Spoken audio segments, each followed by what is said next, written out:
ఎక్కడి నుంచి ప్రారంభం? యాత్ర కీర్తనలు 120వ కీర్తన ప్రారంభం నుంచి 134వ కీర్తన వరకు వీటిని యాత్ర కీర్తనలు అని అంటారు. ఏ కీర్తనలు అంటారు? యాత్ర కీర్తనలు అని అంటారు. యాత్ర కీర్తన అనగానే ఏ యాత్ర అని ఒకవేళ కన్ఫ్యూజ్ ఉండొచ్చేమో మనకి. ప్రతి దానికి చక్కటి వివరణ బైబిల్ గ్రంథంలో ఇవ్వబడుతుంది. పండుగలు అంటే ప్రధానమైన పండుగలు. ఈ 3 పండుగల్లో కూడా సంవత్సరానికి 3 మార్లు వారు ఏ దేశంలో ఉండే, ఏ ప్రాంతంలో ఉండే, ఏ రాష్ట్రంలో ఉండే, ఏ ఊరిలో ఉండే కానీ అందరూ యెరూషలేములో ఉన్న దేవుని మందిరానికి రావాలి. అది వారి యొక్క నియమం.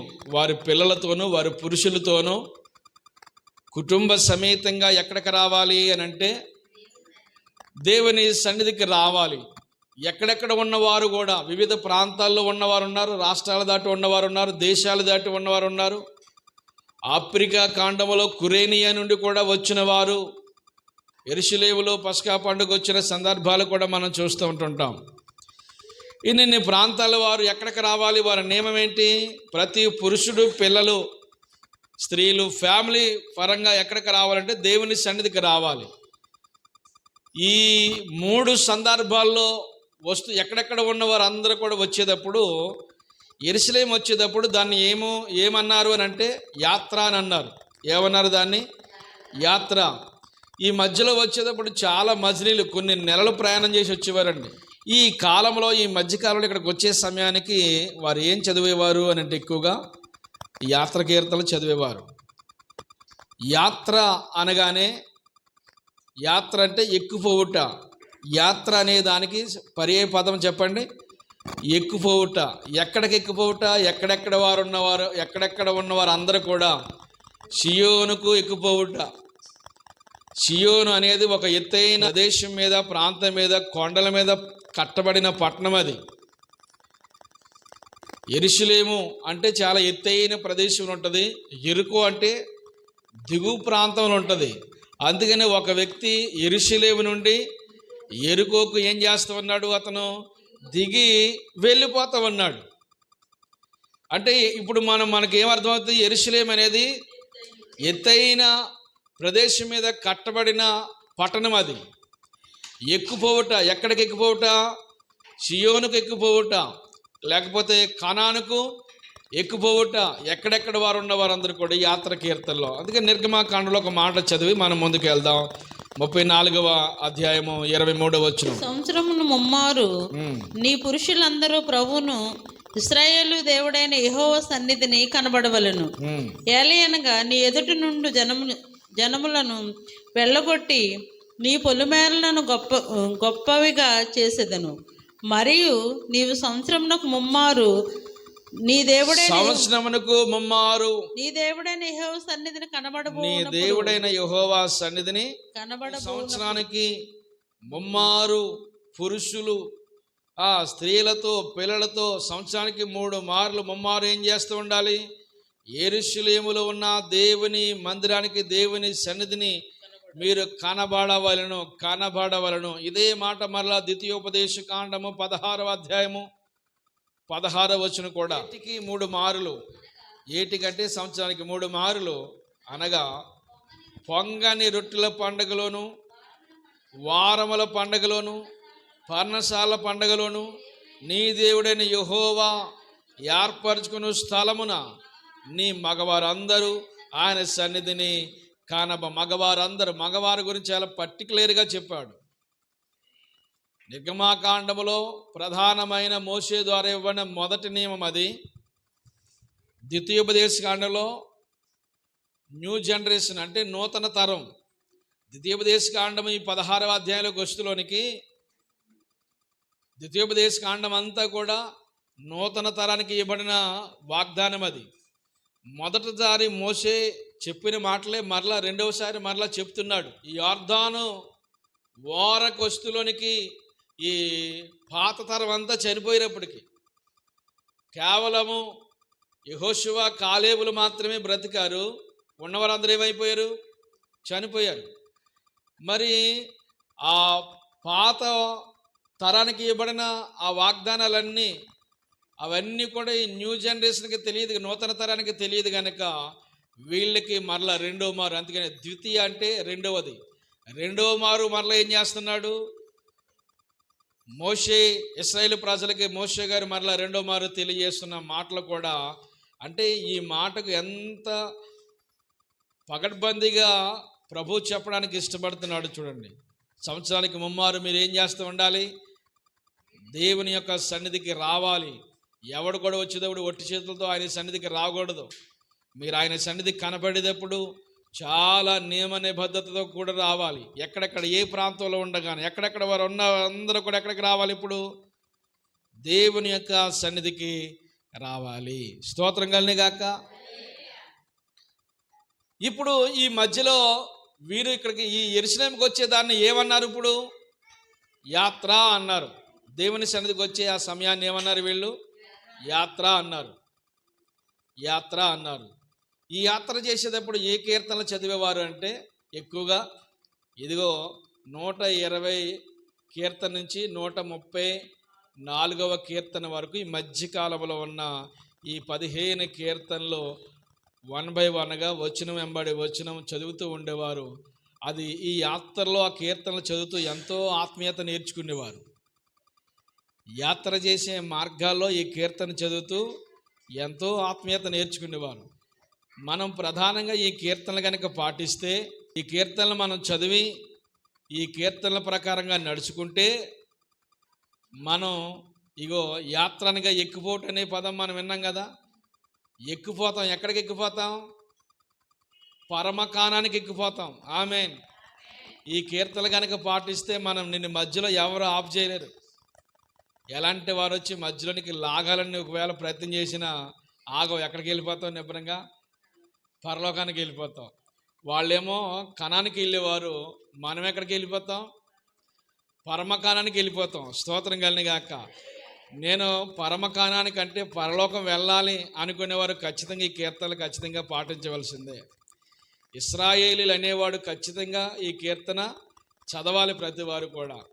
అలాగే ఈనాడు అన్యజనులుగా ఉన్న మనము కూడా ఇశ్రాయేలు యొక్క వంశంలోనికి చేర్చబడ్డాం. మనము కూడా వారు బాహ్యంగా వారు ఇశ్రాయేలు అయితే మన ఆత్మీయంగా మనము ఇశ్రాయేలీయులమే. దేవునికి మహిమ కలుగును గాక. మనము పరమకానానికి వెళ్ళిపోవడానికి ఈ కీర్తనలు మనకు చాలా ప్రధానంగా మనకు ఉపయోగపడతాయి. మరో కీర్తనలో ప్రధానమైన మాట, ఈ 15 కీర్తనలకి మూల వచనం ఉందండి. ఒక వచనం 122వ కీర్తన 1 నుంచి 4 వచనాలు చదవాలి. యెహోవా మందిరమునకు వెళ్ళుదామని జనులు నాతో అనినప్పుడు నేను సంతోషించి యెరూషలేమా మా పాదములు నీ గుమ్మములలో నిలుచుచున్నవి. యెరూషలేమా బాగుగా కట్టబడిన పట్టణవలే నీవు కట్టబడి ఉన్నావు. ఇశ్రాయేలీయులకు నియమింపబడిన శాసనమును బట్టి అక్కడికి ఎక్కి వెళ్ళాను. దేవునికి మహిమ కలుగును గాక. వారి గోత్రములు, యెహోవా గోత్రములు అక్కడికి ఎక్కి వెళ్ళి, ఎక్కడికి వెళ్తున్నాయి, ఎక్కి ఏం చేస్తున్నాయి, ఎక్కి వెళ్తున్నాయి. మనం ఏం చేస్తుండాలి, దిగి వెళ్ళిపోవాలి, ఎక్కి వెళ్ళాలి. రోజుకొక మెట్టు ఎక్కాలి. 15 మెట్లు ఉన్నాయి. ఈ 15 మెట్లు ఎక్కమనుకోండి, ఎక్కడికి వెళ్ళిపోతాం, మనం పరలోకం వెళ్ళిపోతాం. స్తోత్రం కలిగాక. 15 మెట్లు కష్టమా విలువ, 15 మెట్లు కష్టమా శిలువ. రాత్రి ఈ కీర్తనలో ఏది శిలువ నువ్వు చెప్పాలి. మనం చదువుకున్న కీర్తనలో చదువుదాం కదా, ధ్యాన కీర్తన, కంఠస్థ పట్టవలసిన కీర్తన. అందుకని కంఠస్థ పట్టమన్నాను. నువ్వు ఎప్పుడు నేర్పిస్తావు ఈ కీర్తన అంతా ఆవిడ అప్పగించాలి. అమ్మా అప్పగించేలాగా ఏం చేయాలి, మొత్తానికి 100 పోసేయాలి. ఈ కీర్తన ఆవిడ నోట అప్పగించాలి. నేను అడిగితేనే ఆవిడ, అమ్మ అప్పగించినప్పుడు అప్పగించాలి. ఏ టైం దొరుకుద్దో నీ దగ్గరికి వచ్చిన టైం వేస్ట్ చేయకుండా దగ్గర కూర్చోబెట్టి 2 వచనాలు 3 వచనాలు 2 వచనాలు 3 వచనాలు అప్పగించేసేలాగా అలా ప్రిపేర్ చేయాలి. ఒక యెహోవా మందిరానికి జనులు వెళ్ళేదమని నాతో అన్నప్పుడు నా హృదయము ఎంతో సంతోషించింది. రాజుగారి దగ్గర కొంతమంది సైన్యం పనిచేస్తున్న సమయాల్లో ఈ కీర్తన ఎవరి కీర్తన అండి, ఇది దావీదు గారి కీర్తన. ఇది యాత్ర కీర్తనలో దావీదు గారి కీర్తన పెట్టారు. ఆ నియామక దినాలు ఉన్నాయి కదా, ఆ నియామక దినాల్లో దేవుని మందిరానికి వారికి భారభరితమైన పనులు చెప్పి ఈ పనులు చేయాలి ఆ పనులు చేయాలని కొన్ని పనులు అప్పగిస్తే అక్కడున్న జనులు చెప్పిన మాట ఏంటో తెలుసా? అయ్యా, మా దేవుని మందిరానికి వెళ్ళే సమయం అని ఆయన, ఇది మా దేవుణ్ణి ఆరాధించుకునే సమయం, ఇది పురుషులతో సహా. పురుషులతో ఎక్కడికి వెళ్ళాలి? ఇలా ఎవరన్నా పురుషులు అన్నారా స్త్రీలు అన్నారు? రాజుగారితో పురుషులే అన్నారు. ఏమని? అయ్యా, ఎవరితో? డైరెక్ట్గా రాజుగారితో చెప్తున్నారు. రాజుగారితో చెప్తున్నారు. ఎక్కడికి వెళ్ళిపోతాం మేమని? రాజుగారితో చెప్పగలిగిన దమ్ము ధైర్యం నీకు ఉందా ఇప్పుడు? ఏమండి? అయ్యా, ఈరోజు ఏ రోజు? అదే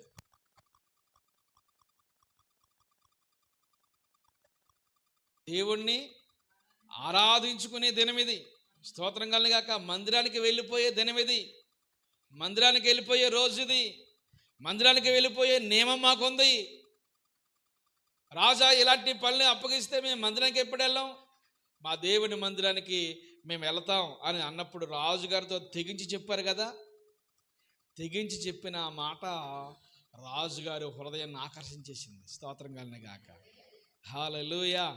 దేవుని మందిరానికి ఎప్పుడు వెళ్ళిపోదామా? దేవుని మందిరంలో ఎప్పుడు కనపడాలా? దేవుని మందిరంలో ఎప్పుడు గడపాలా? ఎప్పుడు నా దేవుని సన్నిధిలో నా విన్నపాలు చెప్పుకోవాలి? ఎప్పుడు నా దేవుణ్ణి ఆరాధించాలి అనే తపన మనకు ఉండాలి. ఈ తపన ఉండాలి. లోక సంబంధమైన తపనలు అన్నీ ఉంటాయి, కానీ దేవుని మందిరానికి వెళ్ళిపోవాలన్న తపన ఆలోచన లేకపోవడం చాలా దౌర్భాగ్యమైన పరిస్థితి. నా దేవుని మందిరానికి వెళ్తామా రాజా అని చెప్పినప్పుడు రాజుగారి హృదయం ఏమైందంట? బాధపడ్డా? సంతోషించాడు. రమ్మంటే ఏమంటారు అని కొంతమంది మనం ఫీల్ అయిపోతాం. ఏమంటే అడిగితే ఏమంటారు అని మనం ఫీల్ అయిపోతుంటుంటాం. దేవుని మందిరం కొరకు మనం ప్రిపేర్ అవ్వాలి. మన చుట్టూ ఉన్న వారిని ప్రిపేర్ చేయాలి. స్తోత్రం కలిగి దేవుని కొరకు మనం ఒక స్వరం అవ్వాలి. దేవుని కొరకు మనం ఒక వాయిస్ అవ్వాలి.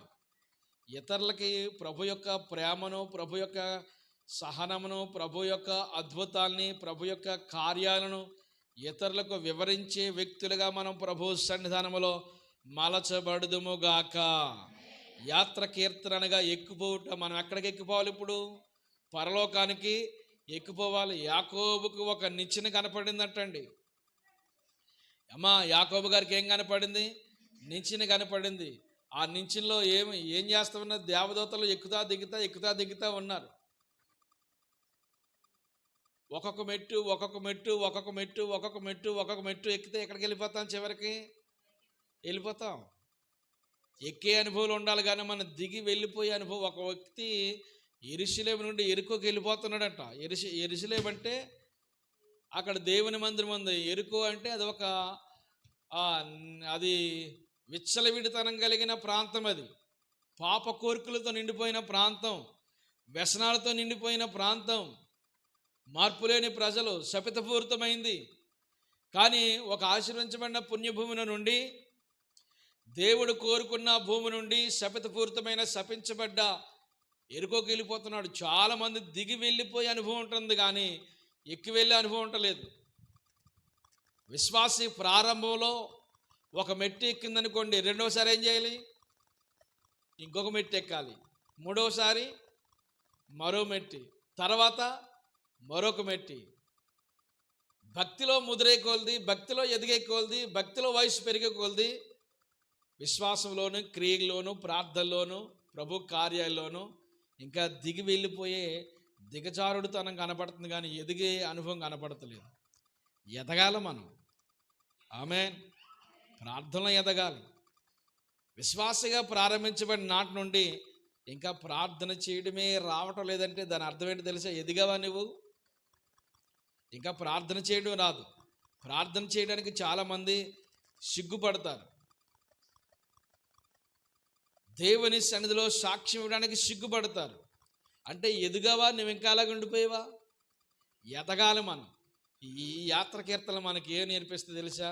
ఎదిగే అనుభవం నేర్పిస్తారు. దేవునికి స్తోత్రం కలిగాక. ఎదగాలనే మనసు నీకుంటే దేవుడు ఎదిగిస్తాడు. ఎప్పుడు ఎదగాల మనము అలాగ ఉండిపోవాలా? ఆ పూరి గుడిసెలో ఉండిపోవాలా? ఆ సైకిల్తోనే ఉండిపోవాలా? ఎదగాల వద్దా చెప్పండి? ఎదగాలి. కాస్త కాస్త కాస్త ఎదగాలి. ఎదిగితేనే కదా ఆనందం. ఎదగకపోతే ఆనందం ఎప్పుడు మనకి? దేవునికి స్తోత్రం కలుగును గాక. మన జీవితాన్ని అలా ఎదిగింప చేస్తాడు దేవుడు. మన బ్రతుకుని, మన యొక్క సంతతిని, మన సంపదని దేవుడు ఆశీర్వదిస్తాడు. దేవునికి మహిమ కలుగును గాక. వెళదాం, కీర్తనలకు వెళదాం. కీర్తన మొదటి వచనం చదవండి.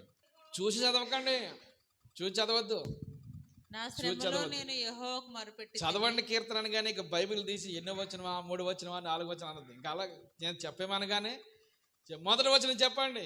నా శ్రమలో నేను యెహోవాకు మొరపెట్టి అందరూ చెప్పండి, ఆయన మళ్ళీ గట్టిగా చెప్పండి. దేవునికి మహిమ కలుగును గాక. భక్తుడు చేస్తున్న ప్రార్థన చూడండి. నా శ్రమ, ఆయనకేముందంట? శ్రమ ఉంది, శ్రమ ఉంది. ఆ శ్రమలో ఏం చేస్తున్నాడు? దేవునికి మొరక. దేనికి మొర్ర? దేని పడితే దానికి కాదు, దేవునికి. ఏ దేవునికి? మన ప్రార్థన ఆలకించే దేవునికి. స్తోత్రం కలుగును గాక. నా శ్రమలో నేను యెహోవాకు మొర్రపెట్టి తిని ఆయన నాకు ఉత్తరం అంటే జవాబు అంటే సమాధానం అంటే నువ్వు అడిగింది ఇవ్వడం. దేవునికి మహిమ కలుగును గాక. భక్తుడికి ఏమొచ్చింది? శ్రమలు వస్తాయా? శ్రమలు వస్తాయమ్మా. భక్తులకు శ్రమలు వస్తాయా? కష్టాలు వస్తాయా? రోగాలు వస్తాయా? కనుక శ్రమలు వస్తాయి. ఏమండి, మీ దేవుడు స్వస్థపరిచే దేవుడు కదా. మీకెందుకు రావాలి కష్టాలు? మీకెందుకు రావాలి జబ్బులు? మీకెందుకు రావాలి రోగాలు అంటారు చాలామంది. బైబిల్ గ్రంథంలో దేవుణ్ణి నమ్ముకున్న తర్వాత రోగాలు రావు, జబ్బులు రావు, శ్రమలు రావు అని ఎక్కడ లేవు. వస్తాయి శ్రమలు. ఆ శ్రమలు ఎందుకు వస్తాయి తెలుసా? మనం దేవునికి దగ్గర అవడం కొరకు శ్రమలు వస్తాయి. శ్రమలో మనం ప్రార్థన నేర్చుకుంటాం. శ్రమలో మనం ప్రభుతో మమేకమవుతాం. శ్రమలో అందరి సహాయం కోరుతాం. ఏం సహాయము? ప్రార్థన సహాయం. మా కొరకు ప్రార్థించండి. అందరి సహాయాన్ని కోరుతాం. శ్రమలో వచ్చినప్పుడు మనము ప్రార్థన చేస్తాం. దేవునికి మహిమ కలుగును గాక. టెస్ట్లో ఏమవ్వాలి? ఇప్పుడు మనము పాస్ అవ్వాలి. టెస్ట్ పెడితేనే పాస్ అవ్వలేదు తెలుస్తుంది, అంతే కదా. టెస్ట్ పెట్టకుండా ఉంటే పాస్ అవ్వలేదు ఎలా తెలుస్తుంది? టెస్ట్ ఉండాలి. టెస్ట్లో ఏమవ్వాలి? మరి మనం పాస్ అవ్వాలి. భక్తుడికి ఏమొచ్చింది అని అంటే చెప్పు. ఆవిడికి ఏమొచ్చింది? శ్రమ వచ్చింది.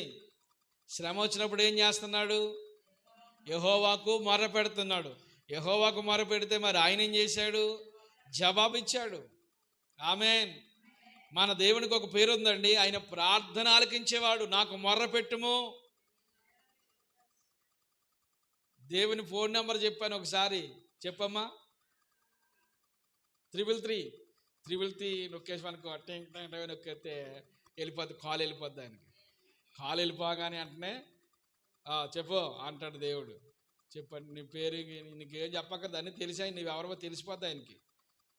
మొత్తం నీ బయోడేటా అంతా ఎప్పుడైతే 333 నొక్కేసామనుకో ఫోన్ కాల్ వెళ్ళిపోద్ది ఆయనకి. వెళ్ళిపోతుంది. చెప్పు అన్నప్పుడు ఏం చేయాలి? చెప్పు అన్నప్పుడు అన్నీ స్పష్టంగా చెప్పాలి. గలిబిలిగా చెప్పకూడదు, అర్థం లేకుండా చెప్పకూడదు. చెప్పన్నాడు కావద్దని 10 ప్రశ్నలు ఒకేసారి చెప్పకూడదు. ఒక ప్రశ్న తర్వాత ఒక సమస్య తర్వాత ఒక సమస్య. భక్తుడు ఏం చెప్తున్నాడు ఇప్పుడు? అయ్యా నాకు శ్రమ ఉందయ్యా, నాకు ఇబ్బందులు ఉన్నాయ్యా, నాకు కష్టం ఉందయ్యా. నా శ్రమలో ఇదిగో నేను నీకు మొర్ర పెడుతున్నాను. యెహోవాకు నేను మొర్ర పెట్టాను. యెహోవాకు మొర్ర పెట్టినప్పుడు ఆయన ఏం చేశాడు? నా మొర్రను ఆయన ఆలకించి నాకు ఉత్తరం ఇచ్చాడు. దేవునికి మహిమ కలుగును గాక. దేవుని సన్నిధానంలో మనం చేసిన ప్రతి ప్రార్థన దేవుడు ఖచ్చితమైన సమాధానం ఇస్తాడండి. ప్రార్థనకు వచ్చి ఒక సహోదరి సాక్ష్యం విని ఆ సాక్ష్యం తట్టుకోలేక వెళ్ళిపోయింది. ఏం చేయలేక ఆవిడ సాక్ష్యం చెప్తుంటే ఈవిడికి పూనకం వచ్చేసి తట్టుకోలేక వెళ్ళిపోయి 2 వారాలు ప్రార్థన రాలేదు. ఏమ్మా ప్రార్థన రాలేదని అడిగితే చెప్పింది కదండి సాక్ష్యం. మేము ఎవరం ఎందుకు పనికిరాలన్నమాట. ఇంకేమొస్తాం ప్రార్థనకి? ఆవిడ ఉంటే సరిపోద్దండి, ఇంక ఎవరు అక్కర్లేదు. ఏమండి ఏం మాట, విశ్వాసమా పిశాసమా మనం? దేవునికి స్తోత్రం కలుగును గాక. అలాంటి స్వభావాలన్నీ యేసునామములో కాలిపోవును గాక. హల్లెలూయా. మనకు నచ్చని వారు కనుక మన పక్కనకు వచ్చున్నారంటే మనకు ఒళ్ళంతా ఏమైపోద్ది తెలుసా? మంట వచ్చేద్ది. విశ్వాసమా పిశాసులమా మనం? దేవుని సన్నిధికి వచ్చి ఏం చేయాలి? మనం ప్రభువుకి మొరపెట్టాలి. ప్రభు సన్నిధానంలో మనం విజ్ఞాపన చేయాలి. నువ్వే మనం చేసినా ఏం అడుగుతావో అడుగు. ఈ రాత్రి అమ్మా ఏం అడగొచ్చా నువ్వు? ఏం అడుగుతావో అడుగు. నాయన మా పక్కింటి వాళ్ళకి మాత్రం అస్సలే వద్దు నాయన. ఏంటంట? పక్కింటి ఆవిడకి మాత్రం అస్సలు నాకు ఇవ్వకపోయినా పర్వాలేదు, ఆవిడకి మాత్రం నువ్వు అస్సలు ఇవ్వద్దు తండ్రి. ఇలాంటి ప్రార్థన చేసే వాళ్ళు ఉంటారా? ఉంటారమ్మా. నువ్వేం చేయడానికి వచ్చావు ఈ రాత్రి? ఎప్పుడు మనం దేవుని సన్నిధికి వచ్చినా ప్రశాంతంగా ఆయన సన్నిధిలో కనపడి మన విన్నపాలన్నీ ఒక్కొక్కటి ఫిర్యాదుల బాక్సులో వేసేయాలి. ఫిర్యాదుల బాక్సులో వేసేస్తే ఆ బాక్స్ తెరిచినప్పుడు నీ అవసరతలన్నీ ప్రభుకి కనబడతాయి. కనబడినప్పుడు ఒక్కొక్క అవసరం ఇదిగో భక్తుడు ఏం చేస్తున్నాడు? నా శ్రమలో నేను యెహోవాకు మొర్రపెట్టి తిని ఆయన నాకు ఇక్కడ ప్రార్థన చేశాడు, ప్రార్థనకి జవాబును కూడా పొందుకున్నాడు. ఎన్నో ఏండ్ల నుంచి ప్రార్థన చేస్తున్నాం కానీ ఆ ప్రార్థనకి జవాబు పొందుకోలేకపోతున్నాం. అయితే మన ఎక్కడ తేడా? దేవుళ్ళో తేడా లేకపోతే మనలో తేడా అనుకుంటున్నారా? ఎక్కడో తేడా జరుగుతుంది. మనలోనే ఏదో మార్చుకోవాల్సిన విషయాలు ఉన్నాయి, మార్చుకోవాల్సిన సంఘటనలు మనలో ఉన్నాయి. వచ్చినప్పుడు ఏం చేయాలి? ఇదేం భక్తి జీవితం? ఆ బయట మెట్ల దగ్గర కూర్చుని అందరిని తిట్టుకుంటే నీ కష్టాలు తీరిపోతాయా? మన కష్టాలు తీర్చే నాదుడు పరమ తండ్రి మనకున్నాడమ్మా. నీకు ఏ బాధ ఉన్నా, ఏ కష్టం వచ్చినా ఎవరితో చెప్పకపోయినా పర్లేదు. కనీసం ఒకవేళ ఇక్కడ చెప్పకపోయినా పర్లేదు, కానీ నీ అవసరత ఏంటో నీ దేవునికి చెప్పు. దేవునికి మహిమ కలుగును గాక.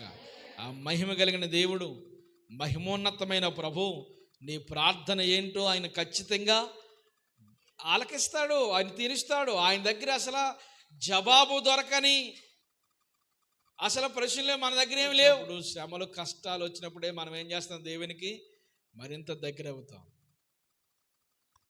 ఇప్పుడు శ్రమ రావడం మేలా కీడా? మీకు మేలే. శ్రమ రావడం నన్ను అడిగితే నేను అంటాను, శ్రమ రావడం కీడు కొరకు కాదు. దేని కొరకు వచ్చింది? అది మేలు కొరకే వచ్చింది. ఎందుకు మేలు కొరకు వచ్చింది? అది దేవునికి మనం ఏమవుతున్నాం? దగ్గర అయిపోతున్నాం. దగ్గర అవుతాం మనం, ఇంకా మరింత దగ్గర అవుతాం, మరింత సన్నిహితంగా అవుతాం. రెండో విషయాన్ని కనుక మనం జ్ఞాపకం చేస్తే, ఏ పెదవులు? అబద్ధమాడు పెదవుల నుండి, మోసకరమైన నాలుక నుండి నా ప్రాణమును విడిపించుము. అంతేనా? యెహోవా అబద్ధమాడు పెదవుల నుండి, మోసకరమైన నాలుక నుండి నా ప్రాణమును విడిపించుము. ఏమని ప్రార్థన చేస్తున్నాడు భక్తుడు? యెహోవా అబద్ధమాడు పెదవుల నుండి, మోసకరమైన నాలుక నుండి నా ప్రాణాన్ని విడిపించుము. ఏ అబద్ధంలో నేను చిక్కుబడకూడదు, ఏ మోసకరమైన విషయాల్లో పడిపోకూడదు. కొంతమంది అబద్ధానికి పడిపోతారు, మోసాలకు పడిపోతారు. ఏదో రకమైన మోసం మోసపోయేవాడు ఉన్నంత వరకు మోసం చేసేవాళ్ళు వస్తూనే ఉంటారు. పోయో ఆశ, ప్రతిదానికి ఏమైపోతాం అంటే ఆశపడిపోతాం. ఒకడు కొంటే ఇంకోటి ఫ్రీ అన్నాడు అనుకో, ఆశపడిపోయి వెళ్ళిపోతాం. ఆడికి ఎందుకు ఫ్రీ అన్నాడు? అసలు ఆడేమన్నా నష్టపోతాడు? అది మోసపోయేది ఎవరు? మోసపోయేది మనమే. ఏమండి? అందుకని భక్తులు చేసే ప్రార్థన ఏంటి? ఎందులోని కూడా నేను మోసపోకూడదయ్యా, ఎందులోని కూడా నేను అబద్ధమైన జీవితంలో నేను చిక్కబడకూడదయ్యా, నా జీవితాన్ని అలా పడకుండా కాపాడు ప్రభు అని అతను ప్రార్థన ఎంత చక్కగా చేసుకుంటున్నాడండి. నా ప్రాణాన్ని విడిపించిన ఆయన. మోసపోయామంటే జీవితంలో చాలా దగాబడిపోతాం. మోసపోయి ఆత్మహత్య చేసుకున్నవారు, మోసపోయి సర్వము ఆస్తినంతా కోల్పోయిన వారు, ఎవరికో జామీన్ ఉంటాడు, ఆ జామీన్ ఉన్నవాడు ఏం చేస్తాడు, ఆ సంతకం పెట్టించుకుని వాడు మోసం చేశాడు, ఈడు ఆస్తి అంతా ఏం చేస్తాడు. ఇలాంటి వారు అందరు లేరు కనుక ప్రతి ఒక్కరిని నమ్మకూడదు మనం. అర్థం తెలుసా? ఎవరిని నమ్మకూడదు. ఇంకో మాట చెప్పిన, స్ట్రాంగ్ అయిన మాట చెప్పిన, అసలు ఇంట్లో వారినే నమ్మకూడదు. మనవారు అనుకున్న వారిని నమ్మకూడదు. లోపల ఒకటి పెట్టుకుని బయట ఒకటి మాట్లాడి అబద్ధాలు మాట్లాడేవారు చాలామంది ఉంటారు. అబద్ధాలు మాట్లాడి మనుషుల్ని మోసం చేసి శాపాన్ని అంటగట్టిన వారు ఎందరో. ఎన్నో కుటుంబాలు ఇలా మోసపోయి ఈ రోజున వీధిని పడ్డవారు, రోడ్డును పడ్డవారు, మోసపోయి జైలుకి వెళ్ళినవారు, మోసపోయి పిల్లలకు అన్యాయం చేసుకున్నవారు, మోసపోయి ఆత్మహత్యలు చేసుకున్నవారు, ఎంతోమంది అబద్ధాలకి, ఆ మోసకరమైన మాటలకి పడిపోయి వారి జీవితాలు, వారి యవ్వనాన్ని, వారి శరీరాన్ని పాడు చేసుకునే వాళ్ళు ఎందరో. ఏ మోసకారి మాటలు మనము నమ్మకూడదు. మోసకారి మాటలు నమ్మకూడదు. మనం మోసపోకూడదు, మరొకరిని మోసం చేయకూడదు. ఉన్నాయా మోసాలు ఇలాంటివి? ఉన్నాయి, చాలా ఉన్నాయి. మనం మోసపోకూడదు, మరొకరిని మనం మోసపోలేదు, బాగానే ఉంది, మన మట్టుకు మనం బాగా ఉన్నాం, మరి మరొకరిని మోసం. అబద్ధమాడు పెదవుల నుండి, మోసకరమైన నాలుక నుండి నా ప్రాణాన్ని విడిపింపుము. ఏం చేయాలి మనం? అందులో నుండి విడుదల విడిపించబడి బడికి రావాలి, విడిపించబడాలి. కింద వచనంలో నాశనకరమైన నాలుక ఆయన నీకేమి చేయను, ఎంతకంటే నీకేమి చేయను. మోసకరమైన నాలుక నీకేమి చేయను, మోసకరమైన నాలుక ఎంతకంటే నీకేమి చేయను. నాలుక చాలా ప్రమాదకరమైంది. ఎవరు పాడుకుంటున్నారు ఈ పాట? ఇశ్రాయేలు ప్రజలు యాత్ర చేసే సమయాలు ఈ పాట పాడుకుంటున్నారండి. మోసకరమైన నాలుక ఆయన నీకేమి చేయను, ఎంతకంటే అధికముగా, అమ్మా ఎంతకంటే అధికంగా నీకు ఏమి చేయను. మోసకరమైన నాలుక. నీ నాలుక ఎప్పుడు కూడా ఎలా ఉండకూడదు? మోసకరమైన నాలుక. కళ్ళాలు పెట్టే నాలుక ఉండకూడదు. ఇక్కడ మాట అక్కడ మాట పెట్టి అంటించేసే మాటలు ఉండకూడదు. అబద్ధాలు మాట్లాడకూడదు, మోసాలు మాట్లాడకూడదు, లంకిలు పెట్టే మాటలు మాట్లాడకూడదు. ఏదన్నా విన్నావా నీ దగ్గరే ఉండాలి, అది ఏదైనా చూసేవా నీ దగ్గరే ఉండాలి. చూసిన వెంటనే అంటే ఏమైపోద్ది? చూసి రమ్మంటే కాల్చి వచ్చేసేదట. ప్రకటన గ్రంథంలో ఒక మాట ఉంది, నా నోట నుండి ఉమ్ము వేయని ఉద్దేశించున్నాను అని. ఎవరి మాటలు? ఈ భక్తులు పాడుకున్న పాటలండి ఇవి. మీకేం అర్థమవుతుంది ఇందులో ఒక మెసేజ్ ఉందా? అది మన జీవితానికి ఉపయోగకరమైందా? మోసకరమైన నాలుక నీకేమి చేయను, ఎంతకంటే అధికంగా ఏమి చేయను. ఎవరు ప్రార్థనలో భక్తుడు ఏమంటున్నాడు తెలుసా? ఆయన ఎవరెవరైతే మోసం చేశారో, ఎన్ని నాలుకలైతే మోసం చేశాయో, ఎన్ని పెదాలైతే ఆయన దగ్గర అబద్ధాలు ఆడాయో, ఎన్ని ప్రభుతో చెప్పుకుంటున్నాడండి. ఆమేన్. మనం ఏం చేస్తాం? ఎంత మోసం చేసేవి నన్ను అని కడుమంట చల్లారక ఎప్పుడు కనపడుతుందా అని ఇదిలో కూర్చుని అడిగేస్తాం. మనం అడిగితే మనం కనపడినప్పుడు. కానీ నేనేం చెప్తాడు? అడిగాడా? ఆయన ఎన్ని నాలుకలైతే మోసం చేసాయి, ఎన్ని పెదాలైతే అబద్ధం ఆడే అన్నీ అడిగాడు. ఈయన ఎవరిదానని అవన్నీ మోసకరమైన నాలుక. అదిగో పలానా రోజు ఏ నాలుక అది, ఆ నాలుక అదిగో మోసకరమైన నాలుక. ఆయన నీకేమి చేయను, ఎంతకంటే అధికముగా నీకేమి చేయను. ఎన్నో వచనం ఇది? 3వ వచనం. ఇక్కడ మీకు వచనాలు ఎలా చెప్పాలంటే, మొదటి వచనం ఒక భాగం, 2వ వచనము 2వ భాగము, 3వ వచనము 4వ వచనము 3వ భాగం. 3వ వచనము 4వ వచనం ఎన్నో భాగం ఇది? 3వ భాగం. ఈ 2 వచనాలు కలిపి చదవండి ఇప్పుడు. మోసకరమైన నాలుక, ఆయన నీకేమి చేయను, ఎంతకంటే అధికంగా నీకేమి చేయను. తంగేడు నిప్పులతో కూడిన బాణములను, బలార్జుల వాడిగలిగిన బాణములను నీ మీద వేయును, నీ మీద వేయును. మోసకరమైన నాలుక నీకేమి చేయను, ఎంతకంటే అధికముగా ఆయన నీకేమి చేయను. తంగేడు నిప్పులతో కూడిన బాణములు. తంగేడు నిప్పులు ఎలా ఉంటాయి? తంగేడు కర్రలు తెలుసా మీకు? తంగేడు కర్రలు చాలా స్ట్రాంగ్ ఉంటాయి మాట. చింతనిప్పి మనకు బాగా తెలుసు. చింతనిప్పి ఎలా ఉంటుంది? చాలా అగ్నిగుండాలకి మండించే నిప్పులు ఎక్కువగా. అంటే అగ్నిగుండానికి ఆ రోజు నెబుకద్నెజరు వాడిన నిప్పులు ఏంటనుకున్నారు? ఈ తంగేడు నిప్పులు. తంగేడు నిప్పులు అంటే ఇనప ముక్కలా కాలుతాయి మాట. బేగా చల్లారదు. కొన్ని బొగ్గులు ఉంటాయి, అది పైన కాలిపోయి అలా బూడిదైపోతాయి. ఈ తంగేడు నిప్పు అన్నది ఏం చేస్తుంది తెలుసా? ఇనప ముక్కలాగా అది కాలుతూనే ఉంటుంది. అంటే దాని వేడు తీవ్రత చాలా ఎక్కువగా ఉంటుంది. ఇది ఏంటనుకున్నారు? అగ్ని అంటే నరకము, నరక బాధ. ఈ మోసం చేసే నాలుకలు, అబద్ధమాడే నాలుకలు, మోసం చేసేవారు, అబద్ధాలు ఆడేవారు, వీళ్ళందరూ ఎక్కడ ఉంటారో తెలుసా? అగ్ని గంధకాల్లో మండుతూ ఉంటారు. వీళ్ళందరికీ పనిష్మెంట్ ఎవరిస్తున్నారు తెలుసా? అమ్మా, పనిష్మెంట్ ఎవరిస్తున్నారు? దేవుడే పనిష్మెంట్ ఇస్తున్నాడు.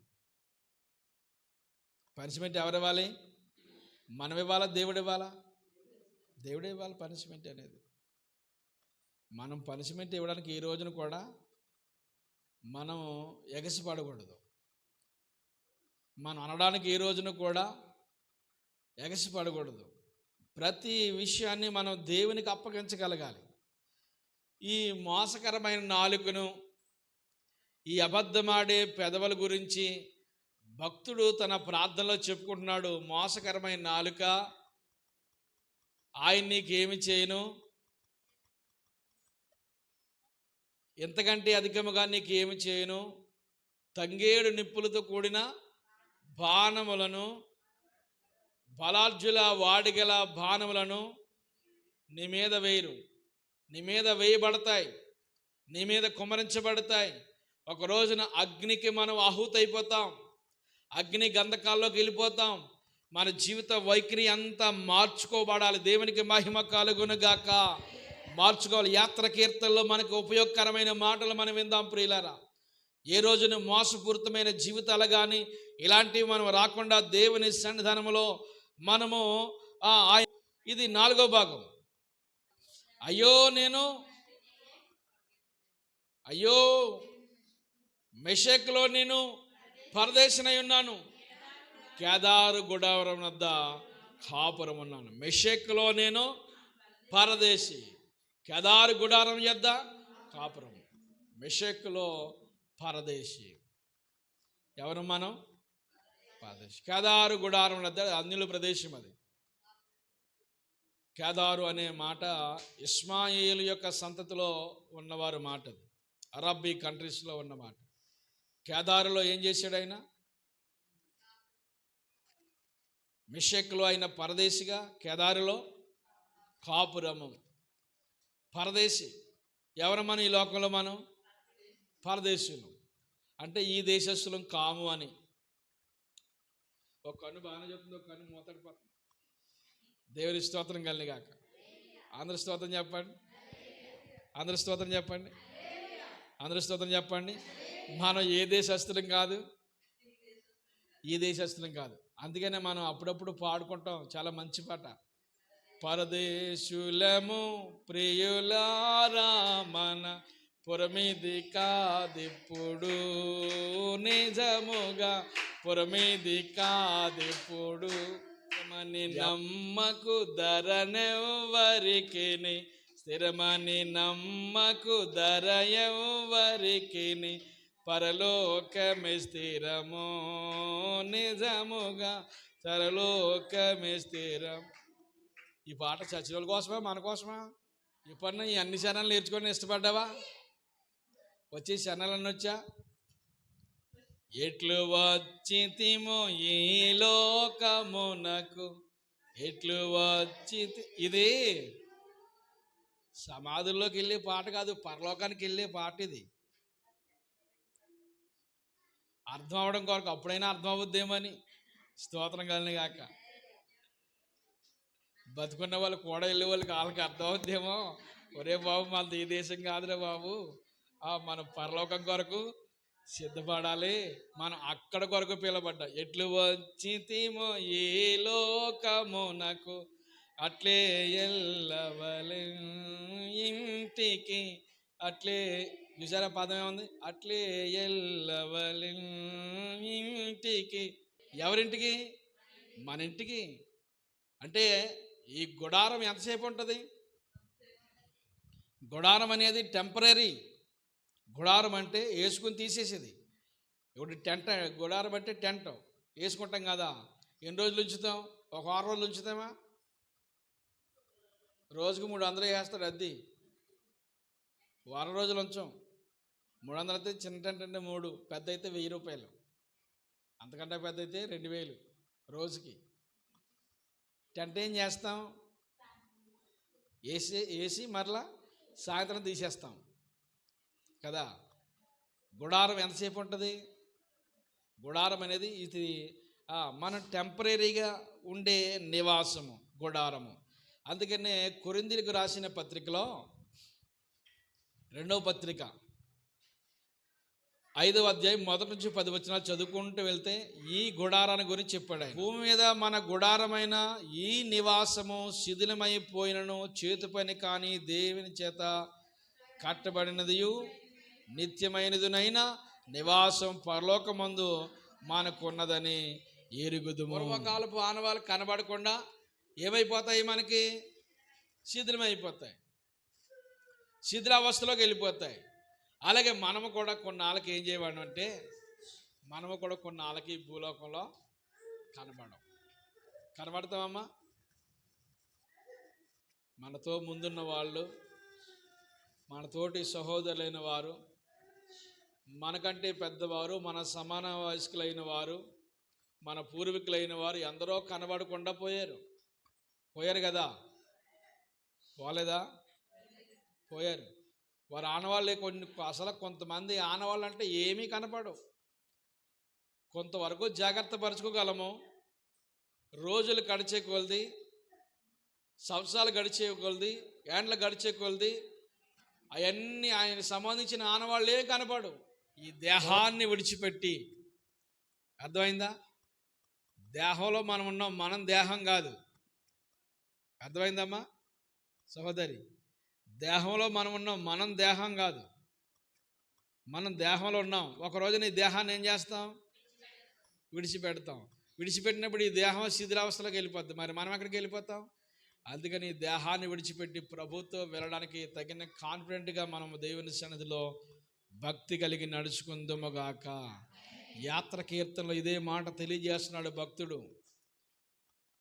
అయ్యో మెషెక్లో నేను పరదేశునై ఉన్నాను, ఈ లోకంలో పరదేశులు. ఒక రోజున ఈ దేశాన్ని విడిచిపెట్టాలి, ఈ దేహాన్ని విడిచిపెట్టాలి. మన పరమ తండ్రి దగ్గరికి మనము, మన ఇంటికి ఎవరింటికి? మన ఇంటికి. సాతానుగాడు ఇంటికి రానతాడా? మన ఇంటికి మనం వెళ్ళడానికి. మనం ఎక్కడి నుంచి పంపబడ్డాం? ఒక పర్పస్ మీద భూమి మీదకి మనం పంపబడిన మనము, ఇదిగో ప్రభు తరతరములు మాకు నివాస స్థలము నీవే. భూమిని లోకమును పుట్టింపకమునుపు నీవు యుగయుగములు నీవే దేవుడివై ఉన్నావు. నీవు మనుషుల్ని మట్టికి మారుస్తున్నావు. నరులారా తిరిగి రండి అని నీవు సెలవు. మనం ఎక్కడి నుంచి పంపబడ్డాం? పరలోకం నుంచి పంపబడ్డాం. మరలా అందుకని ప్రభువారు ఏం చేస్తారు? తిరిగి రమ్మని మనందరికి ఆహ్వానం పలికినప్పుడు ప్రభువారు నేను ఐఎమ్ రెడీ అనాలి. ఆమె రెడీయా? గుడ్ ఆగిపోద్ది. రెడీ అన్నప్పుడు ఏం చేయాలి? మనం రెడీగా ఉండాలి. ఎక్కడికి మనం రెడీ? మన ఇంటికి మనం వెళ్ళిపోతున్నాం. ఏ ఊరన్నా వెళ్ళినప్పుడు ఇంటికి వెళ్ళిపోవాలని ఎంత త్వరత, ఎన్ని వసతులు మనకు అక్కడ ఉన్నా కానీ, మనకు ఎన్ని అక్కడ మనకు సౌఖ్యాలు ఉన్నా కానీ మన ఇంటికి మనం వెళ్ళిపోవాలని ఎంత ఆశపడతాం. అందుకని మన ఇల్లు ఇది కాదమ్మా సహోదరి. ఇక్కడ ఇల్లు కట్టుకోవడానికి, ఇక్కడ పెండ్లు చేసుకుని, ఇక్కడ కాపురం ఉండి, ఇక్కడ సమస్తం సమకూర్చుకుని, ఈ ఇంటి మీద మొక్కు పెంచుకుని మనం అసలు గృహాన్ని మర్చిపోతున్నాం. హలో, అసలు గృహాన్ని మర్చిపోతున్నాం, అసలు ఇంటిని మర్చిపోతున్నాం. ఆ ఇంటిని మర్చిపోయింటే మనకు అడ్డాస్ ఉండదు రేపు పొద్దున్న. ఆ ఇల్లు ఎప్పుడు మనము మరవకూడదు. ఆ ఇంటి గురించి అందుకని నీ ఇంటి గురించి ఆసక్తి నన్ను భక్షిస్తుంది అంటాడు. ఆ ఇంటిని గురించిన ఆశ కలిగిన వ్యక్తులుగా దేవుని సన్నిధిలో మనం నడిపించబడదుముగా. 6:7 కలహప్రియుని యొద్ద నేను చిరకాలము నివసించువాడను. రోజు కలహాలు ఆడేవాడిని ఏ పదాలు మాట్లాడతాం? లోకంలో ఎన్ని చెడ్డ పదాలు ఉన్నాయో ఈ పదాలన్నీ వాళ్ళ మీద ప్రయోగం చేస్తాం. ఇక్కడ ఏమన్నాడు? కలహప్రియుడు. ఏ ప్రియుడు అంట? కలహప్రియుని యొద్ద నేను చిరకాలము నివసించేవాడును. కలహప్రియుని వద్ద నేను కాపురం ఉన్నాను. కలహప్రియుని వద్ద నేను అక్కడ నివాసం చేస్తున్నాను. అలాంటి ప్రజల మధ్యలో ఉన్నాను. తిరుగుబాటు ప్రజలు, భయంకరమైన ప్రజలు, కోపిష్టి ప్రజలు, తిరుగుబాటు ప్రజలు, కలహానికి కాళ్ళు దువ్వేవారు, కయ్యాలకి విజయబందారంటే ఎవరో కొంతమంది. ఏమండి, అలా కయ్యాల కొరకు చూసేవారు, కలహాల కొరకు చూసేవారు, యుద్ధాల కొరకు, భయంకరమైన మనస్తత్వాలు కలిగిన మనుషుల మధ్యలో నేను నివాసం, అక్కడ నివాసం చిరకాలము, ఒక 2-3 సంవత్సరాలు కాదు, చిరకాలం ఎక్కడ నివాసం? కలహప్రియుని యొద్ద. ఒక ఆవిడకి చుట్టూ ఉంటూ ఉన్నారనుకో, ఇంట్లో కూడా ఉన్నారంట శత్రువులు. అందరూ శత్రువులేండి మాకు. అలాంటి కలహప్రియుని యొద్ద నువ్వు కాపురం ఉన్నావా? అలాంటి కలహప్రియుని యొద్ద నివాసం చేస్తున్నావా? మన క్షేమాన్ని కోరేవాళ్ళు ఎవరు లేరు, మన బాగు కోరేవాళ్ళు ఎవరు లేరు. మనం ఎదిగితే చూసి సంతోషించేవారు, వినాలి, మనం ఎదిగితే చూసి సంతోషించేవారు ఎవరు లేరు. అసలు మన జీవితంలో మనం క్షేమంగా ఉంటే చూసి సంతోషపడేవారు లేరు. ఇంక అలాంటప్పుడు మనము వాళ్ళ కొరకు మనం ఎందుకు మనము ఎదురు చూడాలి? వారితో మనం ఎందుకు సమాధానంగా ఉండాలి? ఇక్కడ కింద అంటున్నాడు కదా, నేను కోరినది సమాధానమే. నేను కోరినది, ఈ మాట చాలిపోద్ది మనకి. నేను కోరినది ఎలాంటి వారు? కలహప్రియుని యొద్ద. కలహప్రియులు యుద్ధానికి సిద్ధపడేవారు, జగడాలకి కాలు దువ్వేవారు, మన క్షేమాన్ని కోరేవారు కాదు. శత్రు సమూహము చుట్టుముడుతూ ఉన్నారు. ఏదో రకమైన మనం సమాధానంగా వెళ్ళిపోతున్నా కానీ శపిస్తూ ఉన్నారు. ఎన్ని భయంకరమైన సిచ్యువేషన్లు జరుగుతూ ఉన్నాయి. ఎన్ని జరుగుతున్నా కానీ, ఎంత వ్యతిరేకత కోరుతున్నా కానీ భక్తుడు ఆశిస్తున్నాడు ఏంటి తెలుసా? ఆయన నేను కోరినది సమాధానమే. దేవునికి స్తోత్రం కలిగిన గాక. లాస్ట్ వచ్చిన అందరూ చెప్పండి, నేను కోరినది సమాధానమే. నేను కోరినది సమాధానమే. సమాధానమా యుద్ధమా నువ్వు కోరేది? సమాధానమా జగడమా నువ్వు కోరేది? ఇంత సమాధానం కోరుతున్నా కానీ వెనకాల వస్తుంది ఏంటి? సమాధానం రావట్లేదు. ఏమొస్తుంది మరి? యుద్ధమే వస్తుంది. ఆయనను ఏ మాట? సమాధానం కోరుతున్నానే మాట మన నోట వస్తున్నా కానీ ఆ మాట వచ్చిన తోడనే ఏం మొదలైపోతుంది? యుద్ధం మొదలైపోతుంది. ఇంకా రెచ్చిపోతుంది. నువ్వు సమాధానం అంటున్నావు కానీ ఇంకా రెచ్చిపోతున్నారు. అప్పుడు ఏం చేయాలి మరి? నెక్స్ట్ స్టెప్ ఏం చేయాలి? షాలోమ్. నెక్స్ట్ స్టెప్ ఏంటి? అందరూ చెప్పండి, షాలోమ్. ప్రతిరోజు ఉదయాన్ని లేవగానే ఆ షాలోమ్ అంటే సమాధానం, నెమ్మది, శాంతి. ఏ రోజుని కూడా అగ్ని పర్వతాలు రగిలిపోకూడదు నీలో. ఈ మధ్యకాలంలో ఎక్కడ చూసినా గ్యాస్ ప్రాబ్లం ఎందుకు ఎక్కువైపోతుంది అనుకున్నా? కడుపు మండిపోతుంది. మంటకి అయిపోయి గ్యాస్ ఉప్పుకేసి ఉదయాన్నే లేచి ఏం చెప్పాలనుకున్నాం? షాలోమ్ అన్నప్పుడు ఏం చేయాలి? మన ఇద్దరు ఏం చేయాలి? సమాధాన పడాలి. ఈ రోజున క్రైస్తవ కుటుంబాల్లో కానీ, క్రైస్తవ సంఘాల్లో కానీ, సమాజంలో కానీ ఎక్కడ చూసినా సమాధానం కనపడతలేదు. అవతల వారు మరి సమాధానం పడతలేదమ్మా, మరి మనం ఏం చేయాలి? అయినా షాలోమ్, నేను కోరినది సమాధానమే, నేను కోరినది సమాధానమే. ఎంతమంది నిన్ను శత్రువులుగా భావించుకున్నా నువ్వు ఎప్పుడు ఏం కోరాలో తెలుసా? సమాధానమే కోరాలి. ఒకవేళ నిన్ను అనకూడని మాట మాట్లాడినా కానీ నువ్వేం కోరాలి? కలహప్రియుని యొద్దే మనం కాపురం ఉన్నాం. అబద్ధమాడే పెదాలు, మోసకరమైన నాలుక, అక్కడే మనం నివాసం చేస్తామన్నాం. మన చుట్టూ ఉన్న వాళ్ళందరూ వీళ్ళే. అయినా కానీ నువ్వేప్పుడు ఏ మాట ఉండాలి నీ నోట్లో? షాలోమ్, సమాధానం. దేవునికి మహిమ కలుగును గాక. సమాధానం అనే పదము మన నోట్లోండి అది ఎప్పుడు కూడా దాటిపోకూడదు. ఎవరితో చూసినా నువ్వు ఎప్పుడు చూసినా ఒక మాట వినండి, ఎప్పుడు చూసినా నువ్వు సమాధానం అంటూ ఉంటాను. ఎప్పుడన్నా నీతో ఎవరిదన్నా సిగ్గున్న వాళ్ళంటే ఎవరన్నా నీతో జగడం పెట్టుకుంటారమ్మా? చెప్పండి. ఈ మాట ఎదురు సమాధానం చెప్పి జాడవాడలేదు. నేను జగడమొప్పుకోవడం అయితే కానీ మాట్లాడుకుంటారు కొన్నాళ్ళకి. మరి మనం అలా ఉండలేం కదా. సై అంటే రై అంటాం. అయ్యేరే బాబు సై సై సై అన్న పాట ఏదో ఉంది. ఏమంటే సై అంటే ఏమంటాం? ఎలాగంటాం? ఇది క్రైస్తవ బిడ్డలకి ఈ కీర్తన ఏమైనా పనిచేస్తుందా? మొదటిది చెప్పండి. నా శ్రమలో నేను యెహోవాకు మొరపెట్టుకుని ఆయన నాకు ఉత్తరం ఇచ్చాడు. యెహోవా, అబద్ధమాడు పెదవుల నుండి, మోసకరమైన నాలుక నుండి నా ప్రాణాన్ని విడిపించు. మోసకరమైన నాలుక ఆయన నీకేమి చేయను?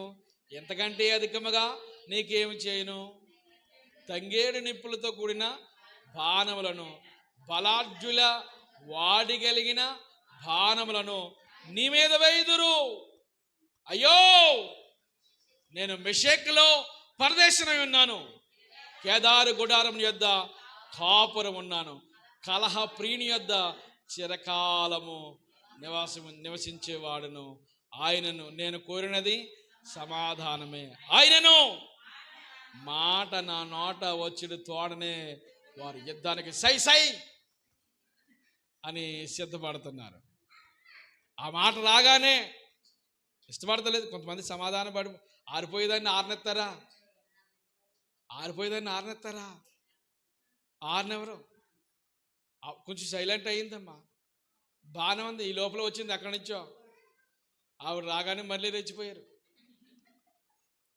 చూడండి, ఆరిపోయే వాళ్ళని ఏం చేయలేరు చాలామంది. ఆరినెవరు? 3 రోజుల తర్వాత వచ్చింది, మరలాంటి ఇచ్చేసింది. ఆరిపోయేదాన్ని ఆరినెవరు? ఆయనను మనం సమాధానమే కోరుతున్నాం. ఆయనను ఏముండాలి? ఎప్పుడు ఏమండి, ఈ రోజు నుంచి నువ్వెప్పుడు ఏ జగడం ఆడాలన్నా, అందుకని కీర్తన కంఠస్థ పట్టమని చెప్తున్నాను. అందుకని కీర్తన నేను కోరినది సమాధానమే. నువ్వెప్పుడు చెప్పిన నాతో ఏం చెప్పాలి? అమ్మా అయ్యగారు, నేను ఎప్పుడు సమాధానమే కోరుతున్నానండి. అయినా కానీ మరి అవతల కొంచెం వాళ్ళు వ్యతిరేకంగా ఉన్నప్పుడు ఏం చేయాలి? ఆయనని సమాధానమే. అందుకని నీ బలిపీఠం దగ్గర నీ అర్పణ అక్కడ విడిచిపెట్టి మొదట నువ్వు వెళ్ళి ఏం చేయబడినావు అన్నాడు ఆయన? సమాధాన పడలేని వారు జీవితంలో ఎప్పుడు ప్రశాంతంగా ఉండలేరు. సమాధానం లేని వారికి సకల రోగాలు వాళ్ళ చుట్టూ తిరుగుతూ ఉంటుంటాయి. సమాధానం లేని వారు ఆరోగ్యంగా ఉండలేరు. చూడండి, ప్రశాంతంగా ఉండలేరు. వాళ్ళు ఎక్కడికి వెళ్ళినా ప్రశాంతంగా ఉండలేరు. ఏదన్నా పట్టించుకోకుండా ఉంటారు. చూడండి, ఒకరు వాళ్ళు చాలా బాగుంటారండి, చాలా ఆరోగ్యవంతులుగా ఉంటారు, చాలా వారి జీవితం చాలా ఇంట్రెస్ట్గా ఉంటుంది. దేవునికి మహిమ కలుగును గాక. అలాంటి వారు నేరుగా దేవుని దృష్టిలోకి వెళ్ళిపోతారు. దేవుని దృష్టిలోకి వెళ్ళిపోతారు. స్తోత్రం కలుగును గాక. అందరూ స్తోత్రం చెప్పండి. మరోసారి స్తోత్రం చెప్పండి. ఎవరి దృష్టిలో దేవునికి ఏది ఇష్టం? సమాధానం ఇష్టమేనా? సమాధానం ఇష్టం. ఎవరెవరితో సమాధానం పడాలి? ఓ ముక్కలో కుదిలిపోయింది. ఇంకా అంటే ఇంకా అందరూ ఎవరెవరు ఉన్నారు అందులో? అందరూ ఉన్నారు. అందరూ ఉండాలి. ఈ రోజును ముంచుకొని అందరితో సమాధానం పడాలి మనం. అమ్మాయి ఏనండి, అందరితో సమాధానం పడాలా? అందరితోని సమాధానం పడాలి. ఎవరిష్టం ఆయనకి? కోపం ఉంచుకున్న వాళ్ళు ఇష్టమా? సమాధానం పడ్డ వాళ్ళు ఇష్టమా ఆయనకి? ఇతరుల శత్రువులుగా భావించుకున్న వాళ్ళు ప్రభు ఇష్టపడతాడా? అసలు ఎప్పుడూ ఇష్టపడరు. దేవునికి అసలు చెడ్డ చిరాకాలంటే. ఎందుకంటే ప్రభు కూడా అలాంటి వాళ్ళు ఎవరు లేరు కదా. ప్రభుకు శత్రువులు ఎవరు? ప్రభుకు శత్రువులు ఎవరున్నారు? అసలు ఎవరు లేరు శత్రువులు అనేవారు. ఎవరు శత్రువులు లేరు. ఉన్నారా? ప్రభు ఎవరితో మాట్లాడరు? ఒక ఆవిడ అంటుంది, నా జీవితంలో చచ్చేదాకా ఒక్కదాంతోనే మాట్లాడినాను, అందరితో మాట్లాడుతున్నాను. ఎవరితోనంట? ఆ ఒక్కదాంతోనే మాట్లాడను. మనం ఏం కోరాలి ఇప్పుడు? సమాధానమే కోరదాం. దేవునికి స్తోత్రం కలుగును గాక. ఆయనను మాట నా నోట వచ్చుడు తోడనే వారు ఏం చేస్తున్నారు? యుద్ధానికి సిద్ధమవుతున్నారండి. శత్రువులుగా భావిస్తున్నారండి. వ్యతిరేకంగా మన జీవితాన్ని చేయాలని, మనల్ని అవమానపాలు చేయాలని చాలామంది ఇష్టపడతారు. మనం అవమానపాలు అవుతే చూసి ఎంజాయ్ చేద్దామని చాలామంది ఇష్టపడతారు. కానీ దేవుడిని పక్షాన ఉండగనక ఆ అవమానాన్ని దేవుడు అలా దొర్లిస్తాడు. దేవునికి మహిమ కలుగును గాక. ఒక ప్రమాదకరమైన అవస్థలోకి వెళ్ళిపోయే పరిస్థితి. అలాంటప్పుడు దేవుడి సహాయం ద్వారా ఆ అపాయాన్ని అలా తప్పిస్తాడు. నిన్ను శపించే నోరునే దేవుడు ఏం చేస్తాడు తెలుసా? దేవునికి స్తోత్రం కలుగును గాక. ఒకవేళ వాళ్ళని దీవించిన మాట పక్కన పెట్టండి, నేను శపించే శపితాలన్నీ దేవుడు నీకు ఏం చేస్తాడు తెలుసా? ఆశీర్వాదాలుగా, దీవెనలుగా మారుస్తాడు. దేవునికి స్తోత్రం కలుగును గాక. ఎదటి వాళ్ళని మన అభివృద్ధిని చూసి వారవలేకపోతున్నారా? ఆయన నీ అభివృద్ధిని అన్నాడు కూడా దేవుడు ఆప్ చేయడు. ఎప్పుడు తెలుసా? దేవునికి మనం ఇష్టమైనప్పుడు, మన ప్రార్థనగా మన జీవితం ఆయనకి ఇష్టంగా మార్చబడినప్పుడు. ఈ కీర్తన చదువుకుని ఎంతో ప్రశాంతత నేర్చుకున్నారండి వాళ్ళు. ఈ కీర్తన చదువుకుని ఎప్పుడు చూసిన వారు సమాధానం కొరకు ఎదురు చూస్తూ ఉండేవారు. ఈ కీర్తన చదువుకున్నప్పుడు ఎంతో ప్రశాంతత పొందుకునేవారు. మనం మన జీవిత కాలంలో మన ఆత్మీయ జీవితాన్ని దినదినం పెంపొందించుకోవాలి. ఈ రోజున మన ఆత్మీయ జీవితానికి 5 మెట్లు ఇవి. మన ఆత్మీయ జీవితానికి 5 మెట్లు. 1 ప్రార్థన, 2 మోసపూరితమైన జీవితంలో చిక్కబడకుండా కాపాడబడడం. మోసపోకూడదు, మోసము చేయకూడదు. ఆ మోసం దగ్గరికి వెళ్తే చాలా ఉన్నాయి, ఇంకా చాలా టైం అయిపోద్ది కదా. 3 వచనం ఏంటి?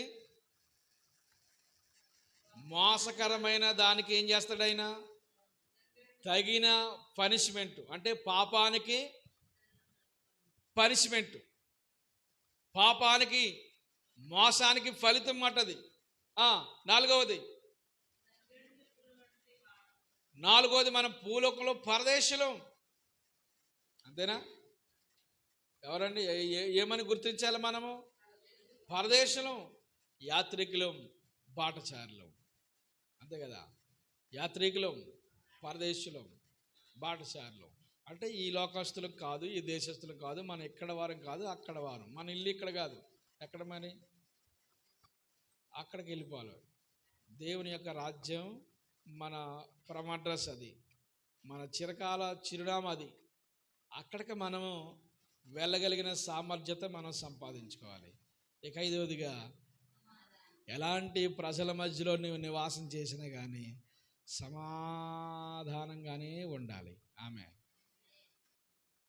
ఎవరైనా నీతో మనకి ఇష్టం లేని వారు ఉన్నారనుకోండి, ఎప్పుడైనా మన జీవితంలో అనగలిగిన మాట, అమ్మ మన ఇద్దరం సమాధానం పడదామా అని ఎప్పుడైనా అనగలమా? మంచి వారవరిగా జరుగుతుంది జగడం, అప్పుడు మధ్యలో సడాలను ఆఫ్ చేసి, అమ్మ ఎత్తుకొచ్చిన గడవలే, మన విశ్వాసం కదా, మన ఇద్దరం సమాధానం పడిపోదామా? దేవుని స్తోత్రం కలిగాక. మనం కోరినది సమాధానమే. ఎవరెవరు ఎన్ని ఉన్నాయో అందరితోనూ మనం ఏం చేయాలి? సమాధానం పడాలి. నీకు ఇష్టం లేని వారు ఎవరైతే ఉన్నారో వారి గురించి మొదలుకుంటా ప్రార్థన చేయాలి. మన ఆశీర్వాదం వారవలేని వారిని గురించే మనం ఎక్కువగా ప్రభువుని స్తుతించాలి. మనం ఎక్కువగా మన జీవితంలో దేవునికి ఇష్టమైన కార్యాలుగా మనం మార్చబడాలి అంటే మన సమాధానకరమైన వ్యక్తులుగా మార్చబడుదుముగాక. ఒక సమాధానకరమైన వార్తను మనం అందించాలి.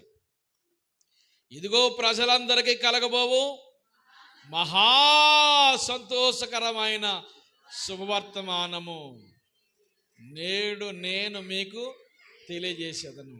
దావీదు పట్టణమందు నేడు రక్షకుడు మీ కొరకు పుట్టి ఉన్నాడు. ఈయన ప్రభు అయిన క్రీస్తు. దానికి ఇదే మీకు ఆనవాలు. ఒక శిశువు పొత్తుగుడ్డలతో చుట్టబడి ఒక తొట్టులో పండుకొనిట మీరు చూసేదరు. ఒక శిశువు పొత్తుగుడ్డలతో చుట్టబడి ఒక తొట్టులో పండుకొనిట మీరు చూసేదరని చెప్పిన వెంటనే పరలోక సైన్య సమూహం ఆదతతో కూడా నుండి సర్వోన్నతమైన స్థలంలో దేవునికి మహిమయు అనికిష్టమైన మనుషులకు భూమి మీద సమాధానము కలుగునుగాకని దేవుణ్ణి స్తుతించుచు దేవునికి మహిమ కలుగునుగాక, దేవునికి మహిమ కలుగునుగాక, దేవునికి మహిమ కలుగునుగాక. ఏమండి, సర్వలోకమునకు ఇదిగో ప్రజలందరికీ కలుగబోవు మహా సంతోషకరమైన ఏ వార్త చెప్పాలి మనం? శుభవార్త. ఏ వార్త చెప్పాలమ్మా? శుభవార్త. ఏంటి ఆ శుభవార్త? ప్రజలకి శుభవార్తను అందిస్తూ సువార్త చెప్పాలి. శుభవార్త వేరు, సువార్త వేరు. శుభవార్త సువార్త ఒకటి కాదు.